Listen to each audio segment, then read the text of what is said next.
Good evening friends, आप सभी लोगों का मेरे यूट्यूब चैनल पर एक बार फिर से स्वागत है।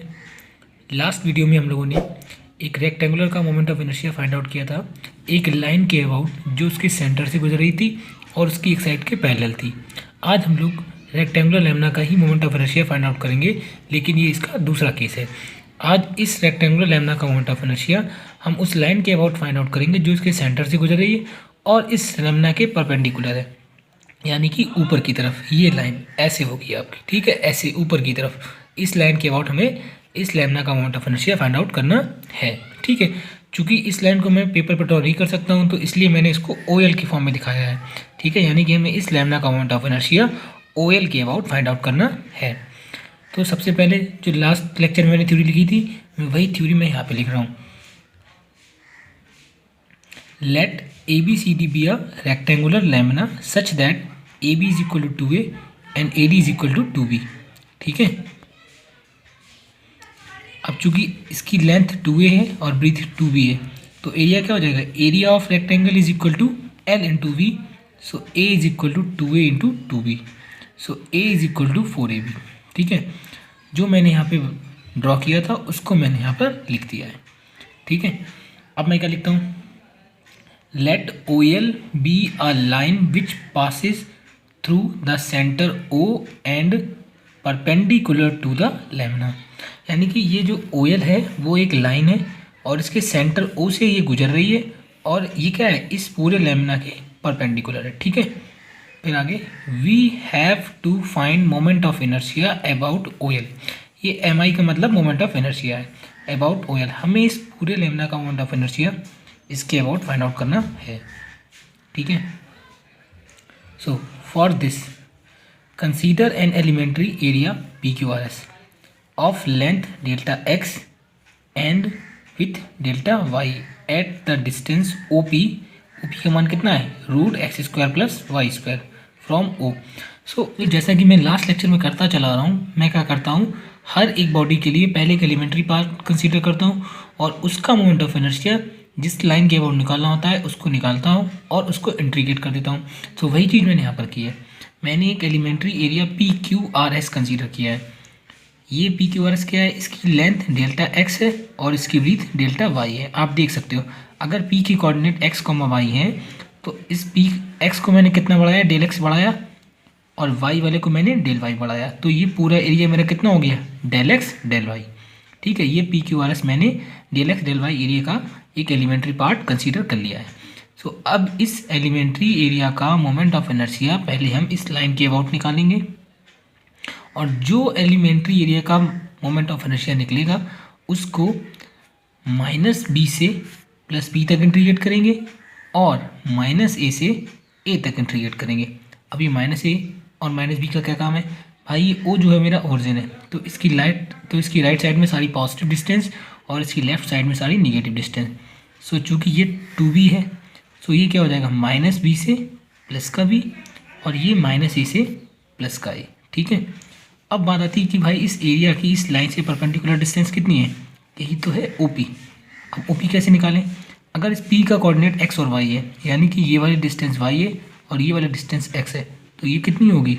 पाइथागोरस से √x² प्लस y²। सो मैंने वही लिखा हुआ है, OP is equal to x² plus y², ठीक है। अब एक मैंने लास्ट लेक्चर में जो किया था मैं वही चीज़ लिख रहा हूँ।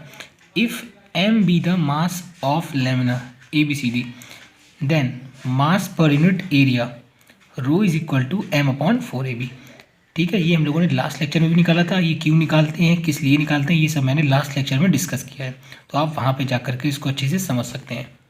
आगे, and if delta m be the mass of PQRS, अगर PQRS का मास डेल्टा m है, देन डेल्टा m की वैल्यू कितनी हो जाएगी? Mass per unit area into area of PQRS। मतलब अगर हम लोग पर यूनिट एरिया ऑफ मास में PQRS के एरिया का प्रोडक्ट कर देंगे, सो हमें PQRS का मास डेल्टा m की वैल्यू मिल जाएगी। So delta m is equal to rho del x del y, ठीक है। यानी कि हमें ये PQRS का क्या मिल गया है? मास मिल गया है, और डिस्टेंस हमारे पास पहले से मौजूद है। सो अब हम लोग PQRS का मोमेंट ऑफ इनर्शिया निकालेंगे लाइन OL के अबाउट, तो मैंने वही लिखा हुआ है। Now moment of inertia of PQRS about OL is equal to mass into perpendicular distance का स्क्वायर। सो डी आई, चूँकि डी आई क्यों लिया है मैंने, क्योंकि ये हमारा एलिमेंट्री पार्ट है, तो इसको मैंने डी आई से डिनोट किया। D I is equal to delta M, और ओ पी का मान कितना है, under root X square plus Y square. So इसका स्क्वायर करेंगे तो क्या हो जाएगा, रूट हट जाएगा। So D I is equal to rho del X del Y, ये हमारे डेल एम की वैल्यू थी, और ये X square plus Y square बन गया। अब ये मोमेंट ऑफ इनर्शिया मेरा पी क्यू आर एस का निकला है। अब मैं क्या कर देता हूँ, इसको मैं क्या कर देता हूँ, माइनस बी से प्लस बी तक और माइनस ए से प्लस ए तक इंटीग्रेट कर दूंगा। सो मुझे पूरे लेमिना का मोमेंट ऑफ इनर्शिया मिल जाएगा। सो मैंने वही लिखा हुआ है, moment of inertia of whole lamina A B C D about O L is equal to minus B to B and minus A to A D I, यानी कि हम लोग डी आई को माइनस बी से B और minus A से A के बीच में इंटीग्रेट कर रहे हैं। So I is equal to, अब चूंकि ये पूरे लेमिना का मोमेंट ऑफ इनर्शिया है तो इसको मैं आई से डिनोट कर रहा हूँ। I is equal to minus B से बी माइनस ए से ए, और डी आई की ये वाली वैल्यू मैंने यहाँ पर रख दी है। ये मेरी एक्स की लिमिट है और ये मेरी वाई की लिमिट है। सो चूँकि एक्स अंदर है तो पहले हम लोग एक्स के रिस्पेक्ट में इंटीग्रेशन करेंगे।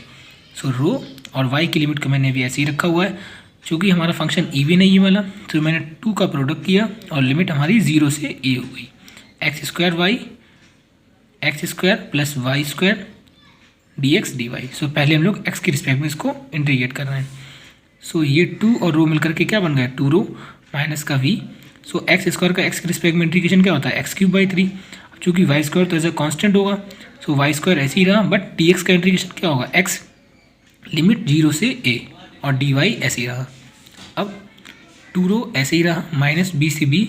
अब मैंने x की जगह पर a रखा तो a cube by 3, Y square ऐसे ही रहा और x की जगह पर a रखा तो ये a वाई स्क्वायर बन गया होल डी वाई। ठीक है, अब यहाँ से मैंने क्या किया, a कॉमन निकाल लिया, तो देख सकते हो आप 2 रो इंटू ए माइनस बी से बी। तो जब यहाँ से a कॉमन निकला तो a स्क्वायर बाई 3 बचा, और यहाँ से a कॉमन निकला तो सिर्फ वाई स्क्वायर बचा डी वाई। अब इस पूरी वैल्यू को मैं y के रिस्पेक्ट में इंटीग्रेट करता हूँ। अब y के रिस्पेक्ट में इसका इंटीग्रेशन क्या होगा, ये तो कांस्टेंट टर्म है, सो a स्क्वायर बाई 3 ऐसे ही रहा, बट डी वाई का इंटीग्रेशन क्या हो गया y, और वाई स्क्वायर का इंटीग्रेशन क्या होगा y के रिस्पेक्ट में, वाई क्यूब बाई 3। लिमिट 0 से b, ये 0 से b क्यों हो गई, क्योंकि मैंने 2 का प्रोडक्ट कर दिया है और लिमिट 0 से b कर दी है। ठीक है, सो अब भाई आपको y की जगह पर v रखना है, जहाँ पर यहाँ पर y आ रहा है। ठीक है, सो 2 इंटू 2 क्या हो गया, 4 हो गया, रो a ऐसे ही रहा। अब यहाँ पे y की जगह पर b रखा तो क्या हो गया, a square b by 3, a square b by 3, और इसकी जगह पर b रखा तो b क्यूब बाई 3। ठीक है, अब यहाँ पे मैंने रो की वैल्यू यूज़ कर ली है, i इज इक्वल टू 4 ऐसे ही रहा, बट रो की जगह पर क्या रखा है मैंने, m अपॉन 4ab, और इनटू a ये पहले से था तो ये a तो ये रहा, बट यहाँ से आप देख सकते हो b कॉमन आ गया तो मैंने b कॉमन निकाल लिया। ठीक है, अब चूंकि यहाँ से b कॉमन निकल गया है तो b यहाँ पर सिंगल पावर में था तो सिर्फ a स्क्वायर बचा, और यहाँ पर 3 पावर थी तो यहाँ पर 2 पावर बच गई, और अपॉन चूंकि दोनों का डिनोमिनेटर सेम था तो मैंने ऐड करके लिख दिया है। ab से ab कट कैंसिल आउट हो गए और 4 से 4 कैंसिल आउट हो गया।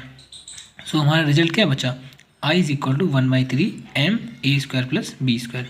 यही हमारा मोमेंट ऑफ इनर्शिया है रेक्टेंगुलर लेमिना का about a line which passes through its centre and perpendicular to the lamina. ठीक है।